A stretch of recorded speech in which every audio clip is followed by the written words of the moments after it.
O Instituto Wilfred Bion, o Wilfred Bion vai promover o curso Começando na Clínica, Como Eu Faço, destinado a estudantes e recém-formados em psicologia, psiquiatria, que desejam iniciar na prática em consultório. O doutor Júlio César Valls está conosco, ele é psicanalista. O doutor Valls é presidente do Instituto Wilfred Bion e coordenador deste curso. E a Maria Georgina Boeiro da Silva, que é diretora do departamento científico do mesmo Instituto Bion e é psicanalista. Deixa eu só me referir a esse livro que eu adoro, que é O Sentimento de Culpa, Paulo Sérgio Rosa Guedes, que acabou de lançar um outro livro quinta-feira passada, e o doutor Júlio César Valls. É um livro para se ler, para se dar de presente, para se refletir. E já está na segunda edição, doutor. Está na segunda edição. Tive o prazer de entrevistá-lo no lançamento da primeira edição e da segunda. Que sucesso! Esse programa é pé quente. É verdade. Não, o livro é que é bom. Doutores, como é que eu sei que uma pessoa já está preparada, já está no ponto para me ouvir? Para ouvir as minhas queixas, para ouvir problemas que eu estou vivendo e que eu procuro alguém para me ajudar.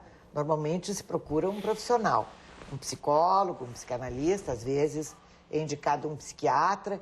Como é que eu sei, antes disso, qual o profissional, qual a diferença do psicólogo, do psicanalista, do psiquiatra? Podemos começar a aula por aí, não? Podemos, Maria. Parece pois é, eu que acho é óbvio, mas não é. Não é.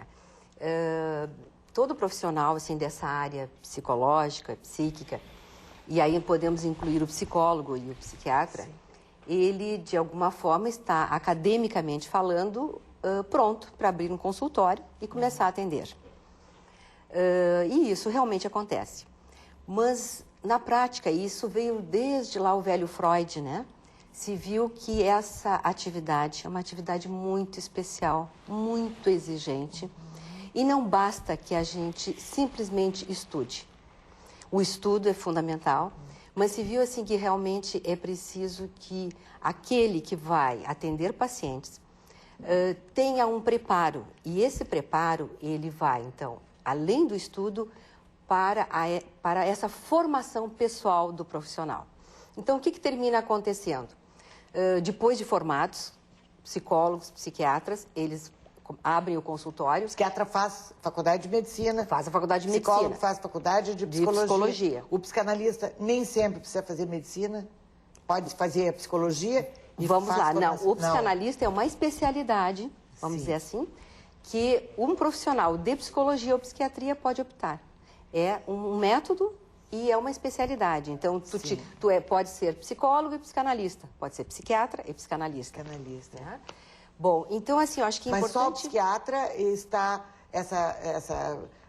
a responsabilidade de medicar um paciente. Ah, exatamente. A diferença é que o psiquiatra, como ele vem da medicina, ele vai trabalhar a doença mental por esse ponto de vista biológico do corpo, né? E depois, se ele realmente também vai atender pacientes, ele termina entrando numa especialização para aprender essas demais, digamos assim, disciplinas que vão prepará-lo na relação com o paciente. Sim. O psicólogo está pronto também para isso, em função do seu curso, para atender pacientes. Claro que a psicologia é um curso maior, no sentido que vai abrir para diagnósticos, avaliação, seleção de pessoal, a área de educação toda, a área toda da organizacional também, né? Mas, na prática, o que a gente vê é que todo profissional que se instala em consultório vai vivenciar angústias, inquietudes e essa questão ética, né? Porque está trabalhando com a vida de uma pessoa, né? Sim. Então, ele termina se direcionando para a especialização. Segredos que, às vezes, nem a própria pessoa ousou dizer-se, ou admitir para si própria, né? Às vezes, a primeira vez que ela se ouve dizendo para uma pessoa que ela confia profundamente. Claro. Né, doutor Valls? É isso aí.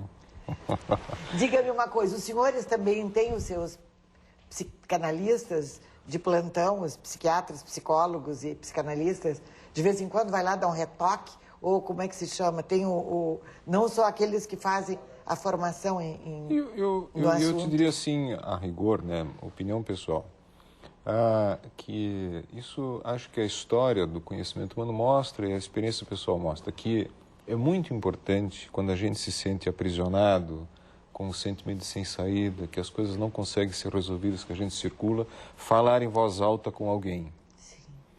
Então essa é a primeira regra. Então a gente procura um amigo, a gente fala com o vizinho, telefona, é os recursos que a gente tem à mão de imediato.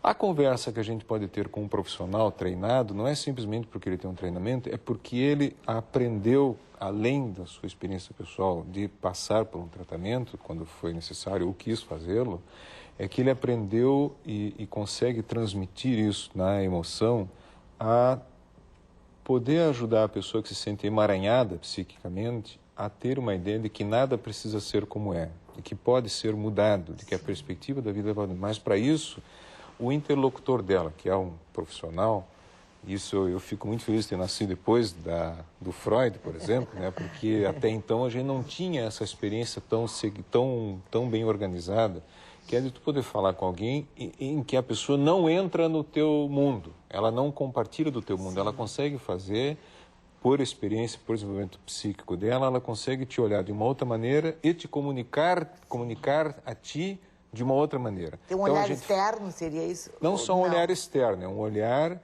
que permite a gente se olhar de uma maneira diferente. Sim.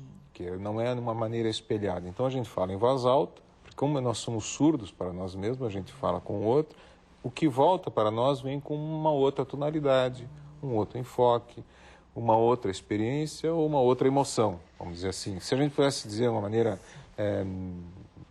mítica, vamos dizer assim, né? Doutores, acontece durante o curso, durante esses jovens que chegam recém-formados, em formação, de através do olhar profissional saber assim, bom, essa pessoa tem que tratar de crianças, seria mais adequado, então, tratar de velhos ou de famílias. Eu acho que, inclusive, assim, esse curso... Isso é orientado também? Isso, exatamente. Então, esse curso, começando na clínica, como eu faço, ele termina, digamos, se propondo a isso. Até porque, como o Júlio estava colocando, é uma especialidade em que tu tem que ir desenvolvendo. Não se sabe, quando a gente ingressa, né, para a formação, a gente não sabe se a gente vai se tornar um psicoterapeuta. A gente só vai saber depois, né? Então, assim, ó, o curso, ele termina mostrando aqui para aquele candidato que se ele realmente, quais as habilidades, ou digamos assim, identidades e facilidades que ele vê, né, para atender um paciente. Então, eu gosto de comentar que, por exemplo, o atendimento de crianças, né, em que, num primeiro momento, o recém-formado pode imaginar que é muito fácil, porque, às vezes, tu trabalhar com uma criança tem essa dimensão lúdica, afetiva, onde não existe uma superioridade que possa colocar alguma distância. E não é só falar do diminutivo, não. Claro, mas o que termina acontecendo? Quando o colega começa a trabalhar com criança, ele vai ver que é o espaço mais difícil, talvez, dos atendimentos. Porque, além da criança, ele vai ter um grupo familiar como paciente. Então, é nesse espaço que realmente aparece, assim, tu precisa iniciar a formação.